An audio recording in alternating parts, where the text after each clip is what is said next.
What's crack-a-lackin' literary geeks? Happy Tuesday. I was having a discussion with my real-life friends the other day about how we all rate books and why some books for some of us are 5 stars, some are 4 stars, some are 1 star. And of course you can say it's because different people like different things and that's what makes the world go round. Or that, you know, the writing wasn't very good because it's an amateur writer who didn't get a good enough editor to proofread before they published it. There are so many things that go into a book to make sure that a good story comes out the other end to give to the reader. So that's like, you know, the character development, the pacing, world building, overall plot, like is it fun, is it cool? Depending on what you look for in a book, some people really like certain things that other people don't care about, or some people don't mind that maybe the pacing's too fast in an insta-love story, and some people will condemn that. And if you follow me on Goodreads, link down below, notice that I don't often rate things 5 stars. I rate a lot of things 4 stars, but not a ton make it into that elusive 5-star fantastical best book I've ever read in my life rating. So I thought it'd be kind of fun today to go over what goes into my 5-star reads and why I rate books the way that I do. So I base my star rating on 5 things: character development, world building, pacing, plot, and overall vibe. I kind of rate each thing individually and then like add it all up and, you know, come out with a, you know, divide by 5 and then carry the 1. So I'll kind of look at them all individually and then detract points for certain things, and sometimes that means that it detracts like this much of a star, and sometimes that it detracts a whole star. So we're gonna look at 3 books that I gave 5 stars to and kind of break down why I did that and the reasons that each book gets 5 stars, because they are all for different reasons. And then we're gonna look at 3 other books that I gave 4 stars to that I would have given 5 stars to had there not been a certain amount of something going on in those pages. So without further ado, let's get started. Let us start out with a classic that I'm sure many people have given 5 stars to, and that is Six of Crows by Leigh Bardugo. So we got a high fantasy Russian mythology inspired heist novel, and that's like 2 stars right there. The world building is very well done, even within the first chapter, without it feeling like info dumping. We have some great character introductions with some really steady and consistent character development throughout the entire thing, which is hard to do, especially with a large cast, but also going along with character development, every character in that cast kind of got their equal amount of screen time, if you will. It had some slower scenes that didn't retract from either the tension or the pacing itself. It didn't feel like it was like, oh, now we're just like waiting in a boat for 4 days and there's nothing happening and we're just here. Like, I think there is actually a point in this book where they're on a boat for like 2 weeks, but because of the way that she wrote each of their conversations and said, now we're sailing here, now we're doing this thing, it didn't feel boring or...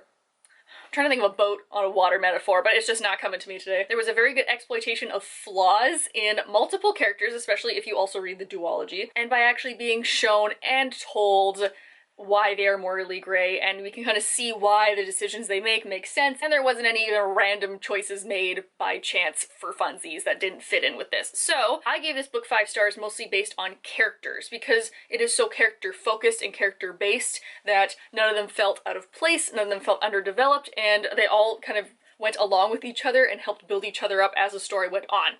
Such a good book. The next book I gave 5 stars to that I want to talk about is a contemporary, and that is The Sun is Also a Star by Nicola Yoon. And it was the kind of book that I thought I would hate because it takes place over the course of 1 day. And it's a love story where 2 characters meet and fall in love within 1 day. And I was like, I went into it with very low expectations. The reason I ended up giving it 5 stars is because these characters feel so real and relatable. This could have wandered into Manic Pixie Dream Girl territory very quickly with the quirky character who's like, oh my god, I'm not like other girls, I listen to records and wear Doc Martens, but it wasn't. I like the fact that we got to see equally into both their heads and they actually acted like teenagers. This book does pacing so outrageously well because this, you know, it's a whole day, and so we're really literally going minute by minute, hour by hour, and it could have felt way too fast or way too slow, or there could have been weird time jumps, but because of the way that Nicola Yoon wrote these 2 characters, kind of like each piece of the story is just going forward,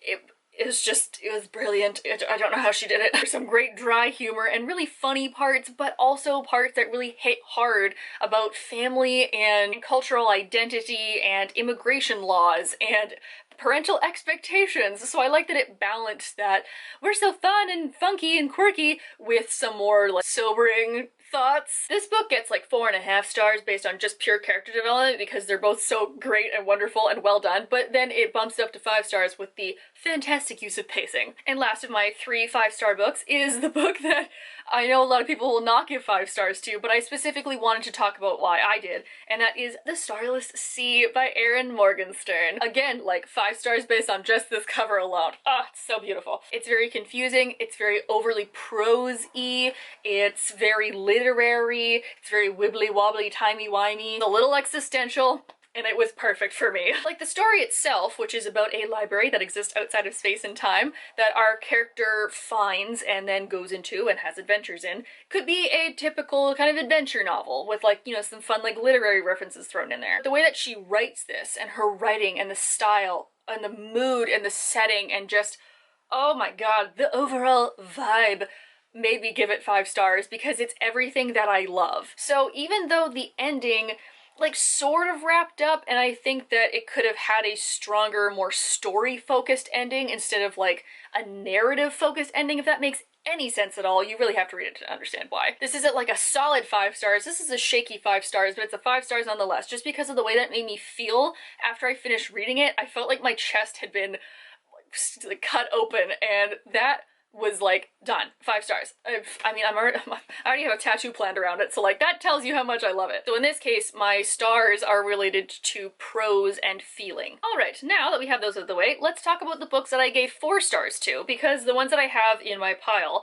I thought I would give 5 stars to. And then I finished it, and I had to think, and then I was like, 4 stars for you, baby. I think that's all you're getting. So my first 4 almost 5-star read is Chosen Ones by Veronica Roth. This is a gritty, morally gray genre mash of like superheroes and morality and interdimensional travel and parallel universes and magic and sci-fi. Don't ask, it's very strange. And I was on board for all of those things, but ultimately it was the final maybe third that really made me dock a star because the pacing was so off. There were 20 pages left of this novel and the climax of the plot hadn't happened yet, and I was panicking. I was like, what is happening with this book? And then she ended it very obviously that it's not going to have a sequel, which is really too bad because I think her writing style in this shows that she's matured as a writer so much. I really like how awful our main character is, and I like learning about this kind of like aftermath of a magical team of chosen ones. It made me feel really disjointed and disconnected from it because it was like, oh, suddenly we're doing this and now it's been 3 months.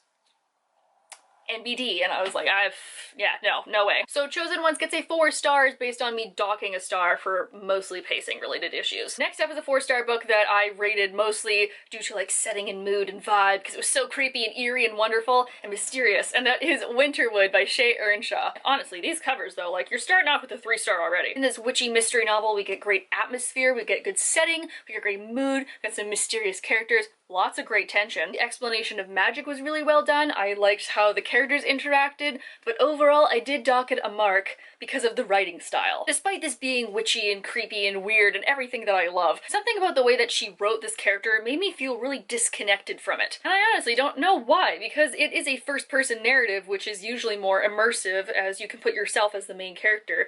But I don't know, something about it just didn't quite like grab me. So while the writing is really nice and nothing ever felt forced or rushed, something, again, I think maybe it's like a setting thing, maybe it's like a first-person present, first-person past kind of narrative that I don't quite connect with, but I would like to give this 5 stars, alas I cannot. And lastly, we're going to talk about one that I docked marks on because it wasn't that exciting, which is weird because as an introvert, I never want to go outside and do anything ever, but in my books, I do like to feel a little bit more adventurous, and that is The Goblin King by Catherine Addison. I hunted this book down. I was so excited to read it, and you know what? This was a good book.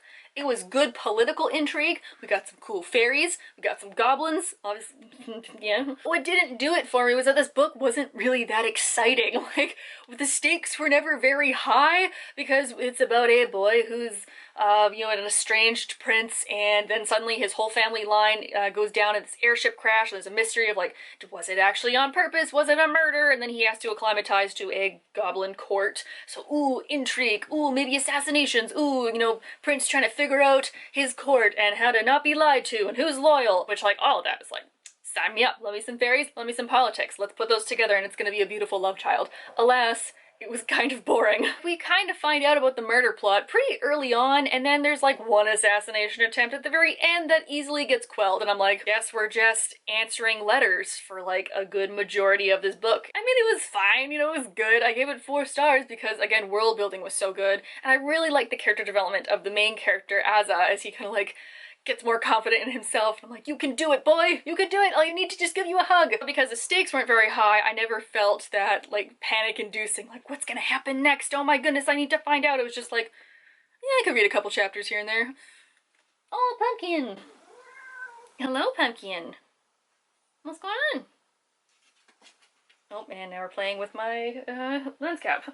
No, don't bite that, I need that. So there you have it. That's why I rated my 5-star reads the 5-star read, and why I rated 4-star reads 4-star reads. Pumpkin, stop clawing at my bed. It is gone. I'm not letting you chew on it. Sure, it's different for you. If you would like, please leave down below why you rate 5-star reads the way you do, because I know some people are a lot more generous than I am, but I'm a little bit pickier, you know. Rachel's 5-star read is an exclusive club. You can't just throw a dragon at it and expect to get in. Join us at 7:30 Eastern Standard Time here on Sunday for our live chat, and I hope to see you guys all there. Have a good week.